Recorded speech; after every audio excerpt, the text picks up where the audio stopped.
kababayan, ang daming nag-message sa akin na mga nakakakilala kay Erwin. Mga pictures and everything. Pero available naman siya sa social media.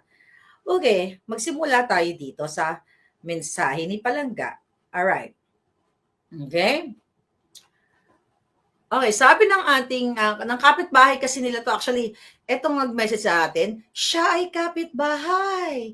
Kapitbahay mo. Kapitbahay ni Erich. Okay.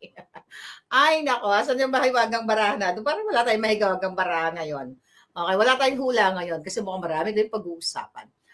Ngayon, mga palangga, unang-una, ang sinasabi ng ating dito ng ating palangga na nag-message, Miss Maharlika, ni-revoke lang yung kanyang citizenship, ay yung kanyang US passport. Hindi pa niya, sabi nga hindi pa niya na i-surrender o hindi pa siya na denaturalized. Eh trabaho na ng Department of State 'yon at ng USCIS kung ano pa man. For now, ang pag-uusapan natin yung di umanong bahay na binili ng cash. Okay? Ng cash sa Porter Ranch, California. Okay? Ngayon, mga palangga, dahil hindi naka-declare yung kinakasama or asawa ni Tulfo, si Mrs. Tulfo dito sa California. Okay? Na ayon sa ating source, na maaring itong si Erwin Tulfo ay kasal, si Erich Sylvester ay kasal pa dito sa kanyang asawa sa Amerika. Kasi ang dami talaga niyang inasawa ng bonggang-bongga. Ngayon, balikan lang natin ang mga eksenang kaganapan yung una kong in-expose sa inyo tungkol sa kanyang, okay, here we go. Sa kanyang pag-ibig. Ang pag-ibig ay sadyang ganyan. Ayan, ito. Ito ang pag-ibig kasi ni Erich. Okay? Ang pag-ibig ni Erich, sabi dito, subject official declared. Itong dokumento na itong na binabasa natin, galing po ito sa Congress na isinabmit ni Erich as profile and investigation report. Okay? Sinabmit ito yung pinag-usapan nila sa executive session. Alright. Sabi dito, another official, not another, subject official declared, which is Erwin, that he has 10 children, okay, from several women. Dami, no? Sana all. Dami. 3 were born from his marriage with Rizalina Aquino, public naman yan, of San Fernando City, Pampanga.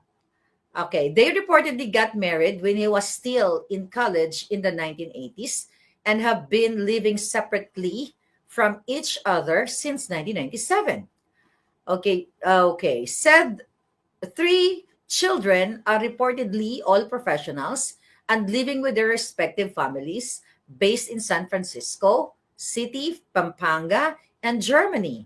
He reportedly has 3 grandchildren from 3 children. Another 4 children, tatlo na yun, di ba? Another 4 children were born out of wedlock from his cohabitation with Filipinas Zingapan of Olongapo City, Zambales. Eldest and only son is a BS Information Technology. Ang gaganda ng mga pinag-aralan. Graduate in San Beda College, Manila. Second eldest daughter is a junior mass communication student of the Adamson University. Another daughter is culinary arts graduate of De La Salle, of St. Benilde, in Manila, while the youngest daughter is a graduate of theater arts of the University of San Francisco, California. Diba? Ganyan mga pronunciation ng mga yan, parang feeling slang, diba? Tagayahin natin. His 2 other children were the products of his cohabitation with Karen Padilla. Okay, or Padilla. Slang, di ba? Karen Padilla of Quezon City. Elder of the 2 is a BS in journalism student and at the Fordham University. Kaya ngongo ako, di ba? In New York, USA. Di ba? Ganon yung mga pronunciation. In USA, this is Ben Tulfo. Alright, di ba? Ganun yung mga bigkasan ng mga slang na mga ano yung mga bigkasa na mga identity, thieves. Okay. All right. Likewise, has a son with Vanessa Ira of Camarines Sur, yung Bisaya, who is a grade 4 student of De La Salle University, Green Hills, San Juan. All right. Sources disclose that officially, pasensya kayo, malabo matalola nyo, kailang bagong salamin. Kailangan ng bagong antipara, Arwin. Baka naman. As financially supported all his 10. Okay. Here's the missing link. So yung naibigay sa atin information, wala dito ang pangalan ng allegedly asawa ni Erwin Tulfo na si S. Tulfo. Okay? S. Hanapin nyo lang. I-comment nyo dyan kung kakilala ninyo. So ito si Mrs. Tulfo, may mga pictures sila, for sure may magko-comment dyan, na they're really sweet until 2023. May mga pictures talaga ng kabog na kabog sa banga. Sinad sa akin, hindi ko lang siya maipakita kasi may mga bagets. Okay, may mga bagets dito. Pero i-describe ko sa inyo, mga kababayan, okay, ang mga pictures. Okay, wag na muna yung mga pictures kasi ano yan may mga bagets. Pero ito na lang muna. Dito tayo sa bahay. Mga kababayan, according to our source, sa kabila ng pagsabi ni Erwin Tulfo, ni Erich, na ibenta ko na lang daw ang kayamanan ko at itulong ko, bakit kaya hindi natin siya i-urge, i-encourage? Bakit hindi kaya ibenta yung mga properties mo dito sa Amerika? Kasi wala ka naman, ako naman, wala. Ano lang ako dito, simpleng mamamayan. Alright? Simpleng mamamayan lang ang lola ninyo dito. Wala akong $1 million, even even $10,000 wala ako. Punyetang buhay ito. Ay, nako. Ito, Erwin, napag-alaman. Actually, ang daming information, may mga cases and everything, pero I cannot discuss that right now. Pag-usapan natin yung bahay kasi, alam mo yon, ang dami kong ginagawa sa buhay, kung ano-anong mga send nyo sa akin. Ano ba yan? So napag-alaman natin, mga kababayan, according sa kapitbahay nitong ni Erwin at ng kanyang asawa daw dito sa Amerika, na nakatira sila sa Sandalwood Lane, Porter Ranch. Okay, wag na natin sa bigyan wag natin ibigay yung address kasi baka naman lusubin nyo, mahirap na yan, di ba? Basta nasa Sandalwood Lane, Porter Ranch. Okay? Napag-alaman sa ating investigasyon na sinend ng ating kapitbahay ninyo. Di umano ay bumili ang asawa, ang certain wife, kasi ang daming wife, hindi natin alam. Pero ito, pangalanan natin ng Mrs. Tulfo.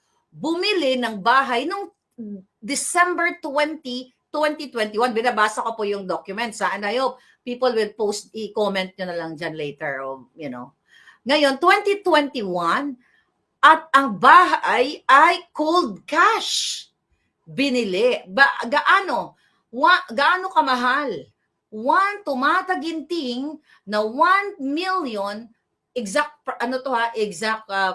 price, 510,000. $1,510,000 US. At ang value actually ngayon, more than 1.6 million. Kaya estimated value right now is, to be exact, is 1.673. Ngayon ang question natin, mga hitad, okay? Kaya natin ito mga information dito na in-email sa atin ng bonggang-bongga. Alam nyo, ganito, bigyan ko kayo ng clue para makita nyo itong mga dokumento. Kasi public document ito. I-google nyo sa people search or ito, makikita nyo to in Intellius. How do you pronounce this? Intellius? Okay. Mag-google mo to. Erich Sylvester Tulfo. Makita mo na itong mga bahay-bahay na ito. Here is the thing. Wala namang problema yun actually, ang daming problema. Kasi pagsisimula natin sa fraud na pag-acquire ng citizenship and everything, so pero mag-focus tayo sa bahay. Ito yung malupit. According to your kapitbahay, ito daw yung girlalo mo, basta si Mrs. Tulfo. Hindi natin alam kung sino sa kanila kasi ang dami, pero wala siya dito sa personal data sheet.